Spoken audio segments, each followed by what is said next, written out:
There's a number sitting in a vault in Switzerland right now that doesn't exist. Not doesn't exist like it's hidden. Doesn't exist like if every bank on earth asked for their money back at the same time, the money simply wouldn't be there. Not stolen. Not lost. Never created in the first place. And here's the part that should bother you: this isn't a flaw in the system. This is the system. It's been running this way, on purpose, for over 300 years. You've been participating in it since the day you opened your first bank account. You just never got the briefing. So let's give you the briefing. Right now, in 2026, you're hearing a lot of noise about debt. National debt.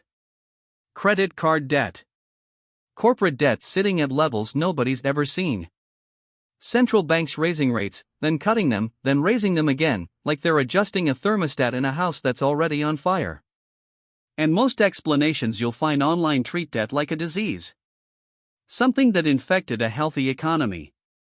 Pay it off, the story goes, and everything goes back to normal. That's not what debt is. Debt isn't a disease in this system. Debt is the blood. It's not flowing through the economy, it is the economy. Every dollar in your pocket, every dollar in your bank app, every dollar funding the company you work for, is a promise someone made to someone else. And that promise is being passed around like a hot plate at a dinner party nobody wants to be the last one holding. Understand this one mechanism, and suddenly the headlines stop being noise. They start being math. Uncomfortable math. But math. Let's start at the smallest possible scale. You walk into a bank and deposit $1,000. In your head, that money is sitting there. Waiting. Like a coat in a closet. It is not sitting there. Within minutes, that bank is legally allowed to lend out a large chunk of it, historically around $900 of your $1,000, to someone else. A small business owner. A student. A guy buying a car he probably can't afford but definitely wants. Here's where it gets interesting. That borrower takes the $900 and spends it. Maybe they pay a contractor. The contractor deposits that $900 into their own bank. And that bank, different bank, same rules, lends out a chunk of that $900. Say, $810. Do you see what just happened? Your original $1,000 is still sitting in your account, on paper. The contractor's $900 is sitting in their account, on paper.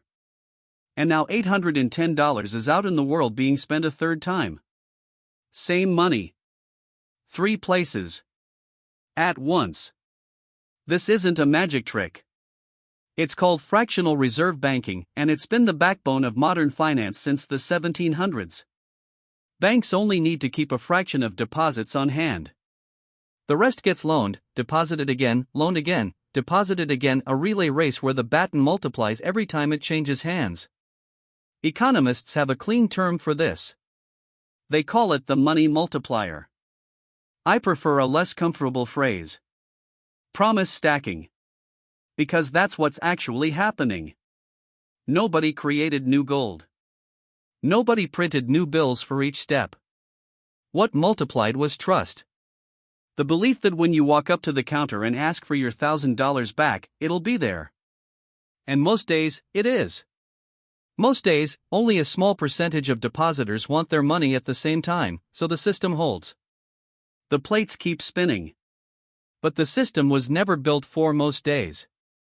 It was built on the bet that most days is all that ever happens. This is the quiet, uncomfortable secret sitting underneath every bank logo, every FDIC-insured sticker, every reassuring ad about financial security: the money isn't there. It was never meant to be there. It's meant to be in motion. Stop the motion, and you don't find money. You find a hole shaped like money. Now here's where the system stops being a clever trick and starts being something closer to a tightrope act. Banks don't operate alone. They lend to each other overnight, every single night, to balance their books, because if one bank's reserves dip below the legal minimum even for a few hours, it has to borrow from another bank to cover the gap. This happens by the trillions, daily, silently, while you're asleep. Layer 2, governments do the same thing, just bigger. Governments spend more than they collect in taxes, nearly all of them, nearly all the time, so they issue bonds. A bond is just a fancier IOU. Lend us money now, we'll pay you back later, with interest. Investors buy these bonds because government promises are considered the safest promises on earth. Layer 3, corporations do it too. Most major companies you can name carry debt larger than entire countries did a century ago. They're not in trouble. This is the business model. Borrow cheap, grow fast, refinance later, repeat. So picture the full structure. You deposit money you believe is sitting still. The bank lends most of it out, creating new spendable money from old promises. That bank borrows overnight from other banks to stay compliant. Governments borrow from investors to cover spending gaps. Corporations borrow from bondholders to fund expansion. Every layer is leaning on the layer below it. And the bottom layer, the one holding the entire structure up, is trust. Not gold. Not steel. Not oil. Trust that the next person in line will also believe the promise. It's promises, leaning on promises, leaning on promises. All the way down. Here's the part where hype and reality go their separate ways. The hype version of finance, the version on glossy ads and confident influencers, says debt is simply a tool. Smart leverage. Good debt versus bad debt. Use other people's money to build wealth. Number goes up. And sure. At small scale, in calm conditions, that's true. Leverage genuinely works for the person using it well, in good timing, with an exit plan. The reality is the system doesn't run on calm conditions forever. It runs on cycles. And the math hiding underneath the hype is this: total global debt, government, corporate, household, all combined, now sits well over $300 trillion. That's not a typo-sized number. That's a number too large for a human brain to actually picture, so let's shrink it. If every person on Earth, all 8 billion of us, pooled their money equally to pay off that debt, each person would owe roughly $37,000. Newborns included. People in nations that didn't create a cent of it. Included. Now here's the irony, the kind that would be funny if it weren't structural. The world isn't trying to pay this debt off. Nobody's plan is, let's get to zero. The plan, the actual, stated plan of every major economy, is to grow fast enough that the debt becomes smaller relative to everything else. Outrun it. Not eliminate it. Outrun it. It's less get out of debt and more keep sprinting so the debt collector never catches up. That's not a flaw anyone's hiding. That's the actual stated strategy of modern macroeconomics. Growth as a treadmill, debt as the dog behind you. So why doesn't this collapse every single day? Because confidence is unbelievably durable right up until the exact moment it isn't. This is what economists quietly call a confidence-based system, and what's really being described is something closer to an enormous, polite agreement. Everyone agrees to believe the promise is good. The depositor believes the bank. The bank believes the borrower. The bondholder believes the government. The employee believes the paycheck will clear. As long as everyone keeps believing at the same time, the structure holds indefinitely. It's not fragile in slow motion. It's fragile in fast motion. You've already seen what happens when belief breaks, even briefly. Bank runs in recent memory, depositors panicking, pulling money out within hours, some institutions collapsing not because the underlying business was bad, but because too many people asked for their promise to be honored at the same moment. The bank wasn't insolvent in spirit. It was insolvent in timing. That's the unsettling truth hiding in this whole system. It isn't really backed by money. It's backed by the absence of panic. And panic, historically, doesn't ask for permission. It just arrives. Now zoom out, because this isn't just a banking story anymore. This is the architecture of everything.